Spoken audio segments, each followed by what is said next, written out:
And it got the support of 33 Republicans in the House, even though the NRA was opposed to it.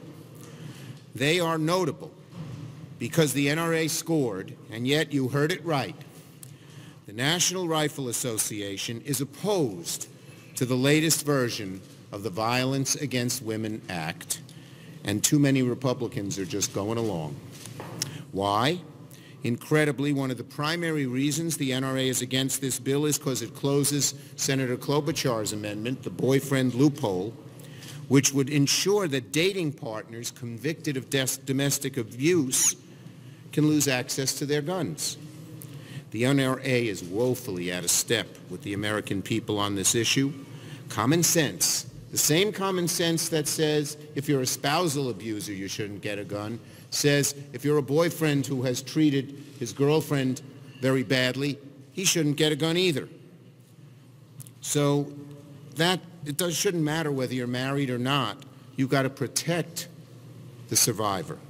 Senate Republicans should join their 33 House colleagues in standing up to the NRA and supporting this bill designed to better protect survivors of domestic violence from their attackers.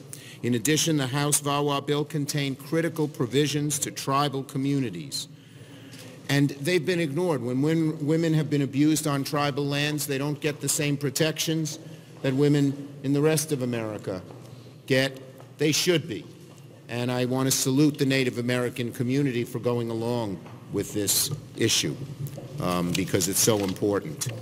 So, we believe these provisions should not be watered down. We believe funding for the Violence Against Women Act, which Senator Feinstein will talk about, is extremely important. And we're calling on Leader McConnell to bring the House-passed VAWA bill up for a vote without delay. And Senate Republicans should stand up to special interests. They should publicly demand that Leader McConnell bring the bill forward if they care about protecting violence against women. Senator Feinstein. Thanks very much, Leader. It's amazing, but the Violence Against Women Act turns 25 later this year. I was here when it began. I remember the climate. I remember the delight that women took at that time in seeing this law become part of everyone's life.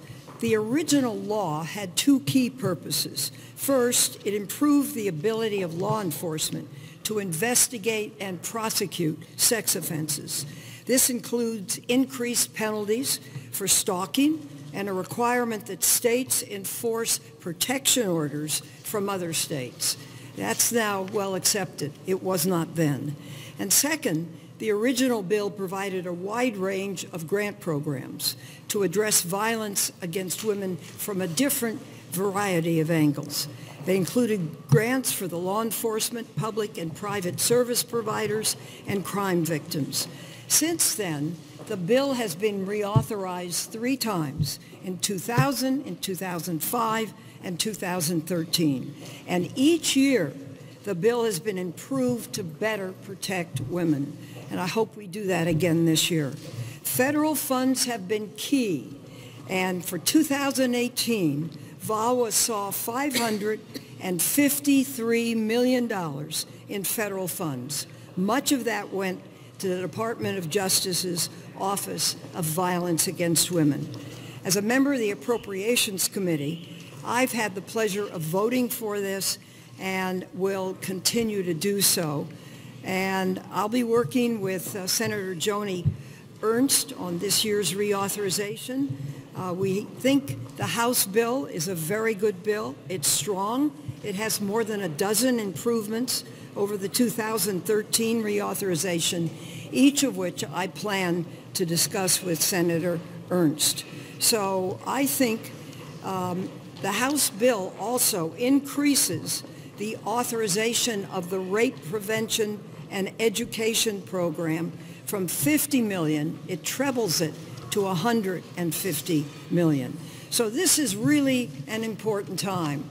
And I remember the struggle that this was at the beginning. And now to see that it's established and really accepted by and large by virtually everyone. I hope that continues this time. Thank you. Senator Klobuchar. Thank you, Senator Feinstein. Thank you, Senator Schumer, Senator Shaheen.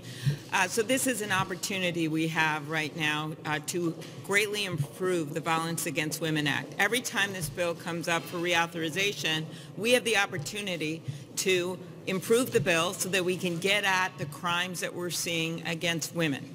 And one of the things we've learned over time is that there is a high rate of domestic homicides with guns. And for too long, the ban on getting a gun if you have been convicted of the serious crime of domestic abuse has only applied to married partners, former married partners, or people who live together. Yet nearly half of the homicides, the domestic homicides, are by boyfriends. And so, or some cases, girlfriends. And so that's why this is called the boyfriend loophole. We have been proposing this, Representative Dingell and I, she leading the bill in the House, I've been leading the bill in the Senate for years. We've gotten nowhere until now. And that is despite the fact that there are witnesses on the Republican side that have appeared before the Judiciary Committee that have strongly supported closing this loophole. And we also have in there a provision that would ban people from getting guns if they've been convicted of stalking because of the high incidence of domestic homicides. So here's what we know. We know that a sheriff from Racine County said this. He said, dangerous boyfriends, this is in Wisconsin, dangerous boyfriends can be just as scary as dangerous husbands. They hit just as hard and they fire their guns with the same deadly force. That was at a judiciary hearing just a few years ago. According to the Department of Justice, nearly half of women killed by romantic partners are killed by dating partners. That's why this is so important and why it was included in the House bill. So I'm going to end with this just to remind people what VAWA is about and the fact that it is not just about the dating partner or even the married partner. It is about our whole community. It's about the kids in the family. It's about the neighbors, and it's about everyone that lives in a community when domestic violence hits. We had a case in Minnesota a few years ago where a police officer, young police officer, was called to a scene. It was a domestic report. He went to the door, opened the door. There was a boyfriend in that house that had mental health problems. The young woman who was dating him had called for help. Police officer shows up. The guy shoots him in the face, and he dies. And I was at that funeral. And when I found out when I got there was that the last time that dad, the police officer, had been in that church was for the nativity play for Christmas with his 3 kids. The next time he was in that church was in a coffin with his 3 kids walking down the aisle with their mom sobbing and this little daughter in a blue dress with stars on it. So my question is to the NRA, really? Are you going to be on the side now of domestic abusers and stalkers, or are you going to be on the side of the women of this country? And that's what we're going to be asking our Republican colleagues. We know that 33 Republican House members voted for this bill, and we want to see that kind of support in the Senate. Thank you, Amy. Senator Shaheen. Well, amen, Senator Klobuchar. As we know, for many generations, domestic violence was something that people didn't talk about. Fortunately, in more recent decades, since we passed the Violence Against Women Act, we've started to have more honest conversations about domestic violence, and we've taken important steps to protect women and other vulnerable members of our society. Since VAWA was signed into law in 1994, Congress has worked on a bipartisan basis to fund and improve this groundbreaking legislation. And just to follow up on what Senator Klobuchar said, every member of Congress has a responsibility to prevent toxic partisan politics from undermining this law. We need to tune out the special interests who are obstructing this reauthorization. You know, they tried to do it in 2013. I was here. All of the women in the Senate got together, Republicans and Democrats, and we reauthorized the Violence Against Women Act at that point. And as Senator Klobuchar said, it is a fact that the presence of a gun in a domestic violence situation increases the risk of homicide by 500%. 72% of all murder-suicides involve an intimate partner, and 94% of the victims of these murder-suicides are female. A month ago, tomorrow, in New Hampshire, in a small community called Hollis, a rural community, we had one of those murder-suicides. We had a 51-year-old man who murdered a 41-year-old woman with a handgun, shot her in the head, and then turned the gun on himself. So this is not something that happens someplace else. This happens in our communities everywhere across this country. And we're not going to ignore this awful threat just because it might affect the NRA's bottom line. So we've got to continue to improve the Violence Against Women Act, as everyone who's spoken here has said. We've got to continue to fund this law on a bipartisan basis. We owe it to every individual in this country who fears for their safety because of a domestic threat. When it comes to protecting women and other vulnerable members of our society from violence, Congress must speak with one voice. Thank you. Well, I'd like to thank my three colleagues for their excellent presentations. I forgot to add that I was actually the author of the Violence Against Women bill, or the sponsor, the lead sponsor in the House. Senator Boxer had put it together when she was a Congress member. Then she moved to the Senate, called me and said, carry it in the House, and we passed it. And it's done huge amounts of good, huge amounts of good. The shelters that people can go to, the education of the police officers. It's done so much good, and our Republican friends should not be playing games with something so important. Questions? The Borderline Abortion Survivor Protection Act says that a baby who survives the abortion must receive immediate medical care and be admitted to a hospital. Do you believe that denying such care constitutes infanticide?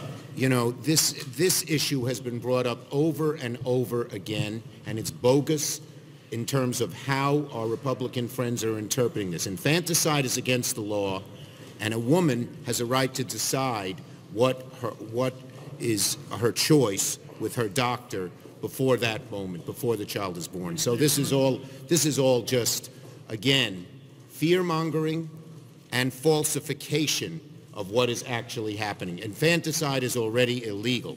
Leader Schumer, Leader McConnell was here a couple of moments ago and was asked about Robert Mueller and the report, and said he trusts Attorney General William Barr. Do you trust Barr? Do you trust that these redactions are going to be done in compliance with the law? Look, I'll wait till I see it, but thus far I don't think Barr has conducted himself in a manner that earns people's trust. To issue a report quickly within 48 hours and now spend weeks before he issues the full report, it calls into question why he was doing what he did. We've heard reports in the media from some people on Mueller's team that he didn't portray the report fairly. We'll wait to see the report, but color me dubious that he's going to be fair unless he proves otherwise. Senator Schumer, back to VAWA, I was just going to get a sense of when the Senate bill would be together ahead of the date. We want to pass the House bill. We don't have to have a Senate bill. Senator Feinstein has said that she believes the House bill is the right bill to go for, and Senator Ernst ought to come along with the House bill if she believes in protecting women. Senator Shelby said before lunch that the Democrats rejected a serious and substantial offer on disaster relief. Can you say why that is? And also, can you say, is it a double standard for Republicans to ask for disaster relief for their home states if they voted against Sandy relief in 2013? Well, look, we've lived with that. Some of our Republican friends desperate for disaster aid when it's their states and don't help other states. Democrats have not done that. We believe we all ought to pull together and help American citizens wherever they are. We have offered a bill now, Senator Leahy and I, that funds both the Midwestern areas that have been flooded and Puerto Rico. And this idea that, well, Puerto Rico should be treated differently than other places is unfair. If food stamps is good enough for Puerto Rico, then let's just do food stamps for the other areas. But if they want to rebuild homes and want to rebuild roads, we need full relief for all of America. That's what Leahy's amendment and my amendment does. And if they believe in that, they ought to pass it. We all know what happened. President Trump went to the Republican lunch and said that he's for no aid for Puerto Rico, and then they backed off their position. That's wrong, and that will not prevail. The House will never go along with it. So if they want aid for other areas, they ought to treat every part of America fairly. Leader Schumer. The President announced his intent to nominate Stephen Moore and Herman Cain to the Federal Reserve. Your views on their fitness for those posts? You know, I'll wait for the hearings, but the bottom line is that the reaction among even conservative economists like Greg Mankiw that this would politicize the Fed, one of the last parts of the federal government that hasn't been politicized, I think is very, very real. I don't see the qualifications of Cain or Moore fitting in with the mission of the Fed, which is to conduct monetary policy and not be political. Thank you, everybody. Sorry.